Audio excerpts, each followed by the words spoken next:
はい、どうもこんにちは。ホイ MTG のホイです。今回も前回に引き続き、固有色青にフォーカスしたコンボ紹介動画となります。前回の白のコンボ紹介動画も意外と反響があったりして、本当にありがとうございます。で、今回のコンボ動画も流れとしては、使うコンボのカード、手順、内容、あとは金額と、あとはちょっとした感想を添える形で紹介させていただければと思います。では、どうぞ。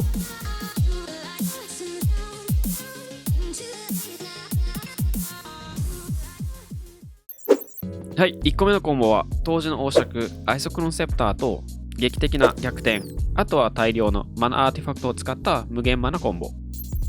アイソクロンセプターが刻印で戦場にいた時に手札からマナコストが2以下のインスタントカードを追放、2マナタップで刻印されているそのインスタントカードをコピー、マナを支払わずに唱えてもよい。劇的な逆転が2マナのインスタント、あなたの都市でないパーマネントを全てアンタップする。EDH が初めてっていう人でも割と簡単にこれはやばいっていうコンボだっていうのは想像がつく。これを刻印しとくと大量のマナーアーティファクトからとりあえず色を出しといて刻印された劇的な逆転をキャスト。そうするとアイソクロンセプターそして大量のマナーアーティファクトを全てアンタップできる。でもう一回キャストして以降はループにより無限マナができると。青の EDH の中でも代名詞ともいえるこのコンボは採用率がおそらくダントツに高い。EDH レックってよく利用してるサイトでも上位に食い込んでるぐらいにみんな採用している。でもなんだろうな、このアイソクロンセプター見ていると嫌な思い出しかないんだよね。昔さ、これにオワレの栄称とか刻印されて何もできないっていうのを経験した人いる？俺だけ？まあいいや。はい。値段としてはアイソクロンセプターがだいたい800円。安いので言っても500円ぐらいで買えて、で、劇的な逆転がだいたい100円あれば買えます。合計で1300円とか1500円ぐらいです。安い。いや、でもなんだろうな、このマジックのこの杖ってみんなろくなことしないよな。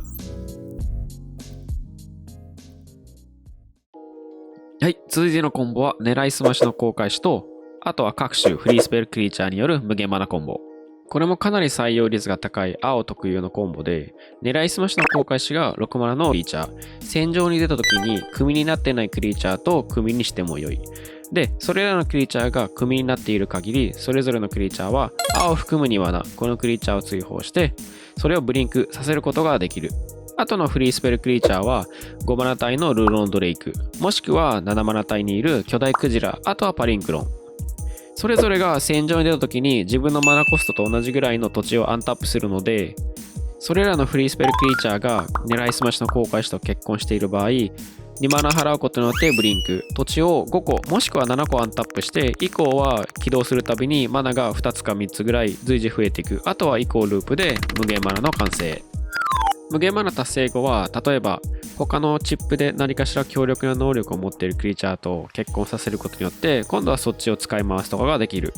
代表例でいくと、裏切りの者工作員だとか、あとはベンセールで対戦相手のパーマネントを全てバンサとかができる。正直すごい強いんだけど、対策されやすいってのは最近ひしひしと感じている。例えば能力起動に関して言えば、カーストトーテム置かれたら起動できないし、ブリンクした最中のスタックで封じ込める僧侶を出されたら追放されてしまうし、あとはチップル誘発をそもそもさせないためにトーパーオーブが置かれたらもうだんまりしちゃうよねっていう。はい。で、気になるお値段としては、狙いすましの公開詞が安くて500円。巨大クジラが同じように500円。ルローのドレイクは最安を見ると30円で買える。で、パリンクロンが高くて今2400円ぐらい。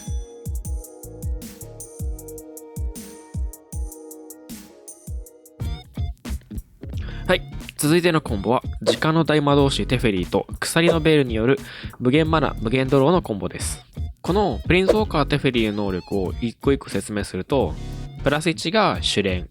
マイナス1がパーマネントを最大4つ対象としてそれらをアンタップする。マイナス10があなたがコントロールするプリンスウォーカーの能力をインスタのタイミングで機能できるっていう紋章を得る。それから鎖のベールは4マナタップであなたがコントロールするプリンスウォーカーは追加で中性型能力を起動できるというもの。コンボの前提としては、マナが5個以上出るようなパーマネントを用意する必要があります。例えばマナバルト、マナクリプト、あとは秘技のインカなどの色が出るようなものを用意しておいて、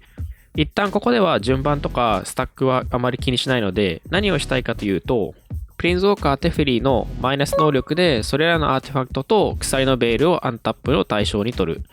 そこからスタックでアーティファクトから色を出しつつ鎖のベールを起動。テフェリー解決でそれらがアンタップ。それからもう一度テフェリーのマイナス能力を同じように行うと以降ループで無限マナが達成できます。この状態になるとプリンズウォーカーテフェリーの能力が連続して2回使えるようになるので、1回目はアンタップで2回目は主連をすることにより無限ドローが達成できます。その後はバリスタだったりタッサの信託者とかで勝ち。このコンボ自体は無限マナと無限ドローの両方を達成できるんですけど、前利側に分けてた積成エンジンを利用すると片方なんですけど無限マナも達成できます。手順も似ていて、テフェリーのマイナス能力を使ってスタックして積成エンジンでそれの起動型能力をコピー。で、1回目の解決でアーティファクトと積成エンジンがアップアップするので、もう一度積成エンジンを起動して、1個目のテフェリーのオリジナルのアンタップをコピー。以降ループで、テフェリーのアンタップ能力が無限にスタックで積めるようになるので、無限マナが達成。揃えた時の値段としては、テフェリーがだいたい今600円。鎖のベールが1200円。積成エンジンが安くて700円ぐらい。なので揃えるとしてもだいたい2000円あればできます。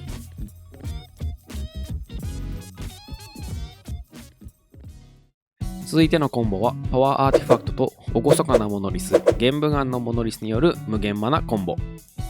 パワーアーティファクトは2マナのエンチャントアーティファクト。簡単に言うとエンチャントされているアーティファクトの起動型能力コストを2少なくする。で、それらのコストは1より少なくすることはできないから最低でも起動コストが1になるっていうもの。それから相棒となるモノリスを説明すると、厳かなモノリスが2マナのアーティファクト、タップで3マナ運で4マナ払うとアンタップ。玄武岩のモノリスは3マナアーティファクトでタップしたら同じように3マナを生んで3マナ払うとアンタップすることができる。コンボ手順も至って簡単で、パワーアーティファクトをそれらのモノリスに付与すれば、なんと不思議、自分でアンタップするためのマナが生み出せて、そのまま無限無色マナまで突入できる。EDH をやっていて気づいたことの一つに、一定の強さを持つデッキには必ずと言っていいほどシンプルなコンボを搭載しているっていうこと。当然必要枚数が少なければ少ないほど安定性は増して、足りないピースを探す労力も減る。それらが結果的にデッキの強さを底上げしているって感じ。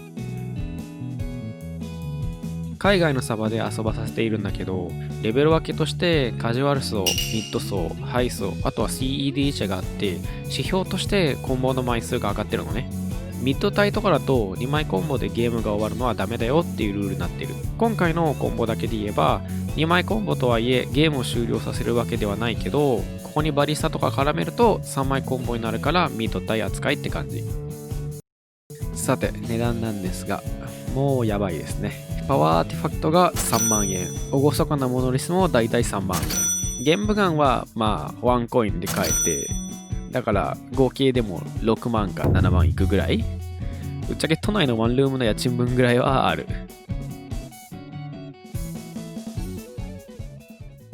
はい、続いてのコンボは潮吹きの暴君と軽量のマナアーティファクト、あと軽量のパーマネントによる無限コンボ。潮吹きの暴君は青鳥神の8マナ55飛行クリーチャー。能力はあなたが呪文を唱えるたびにパーマネント1つを対象としてそれをオーナーの手札に戻す。それから軽量のマナアーティファクトとして太陽の指輪もしくはマナクリプト、いずれもタップで無色にマナを生み出せる。最後に射砲裁断機などの軽量のフィニッシュ手段としてのパーマネントを用意。コンボ手順の説明なんですけど、前提としてすでに場に潮吹きの暴君と軽量のマナアーティファクトが出ている状態とします。そのタイミングで射砲裁断機などを唱えて軽量のマナアーティファクトからマナを出しつつそれを手札に戻す。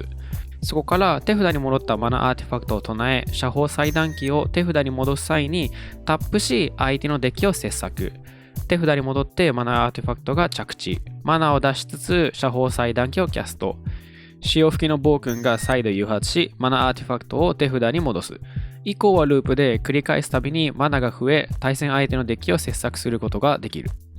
今回のコンボでは、射砲裁断機を使ったエロー狙いなんだけど、潮吹きの暴君を絡めたコンボって種類がたくさんあって、ほんと探せば探すほどいろいろ出てくるから、まあ好きなように探すのが一番いいと思う。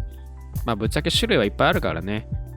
チップでワンドローできるアーティファクトとかをぐるぐるさせて無限ドローしたりとか、自分のジェネラルを無限キャストしたりとか、まあいろいろある。まあ値段としては潮吹きの暴君だけでだいたい800円ぐらいで買えます。マナクリプトは高いけど、太陽の指輪とかは300円ぐらいとかで買えるから、まあお手軽ってはお手軽だね。はい。ということで、今回の固有植物コンボ紹介、青編の紹介は終わりです。今後もこのような感じでゆるーく紹介できればと思います。ただね、EDH のコンボって言っても、このエクスパンションごとに変わっていくからね、流行りが。ターサシンタクシャとか、ターサシンタクシャとか。まあ、ということで、本日の動画は以上です。ご視聴ありがとうございました。では、また次の動画で。Yo no jugué, metal me step that. Force of negation, yo. Entiende. Check Yo it. no entiende. Creatures can't block. Creatures can't block.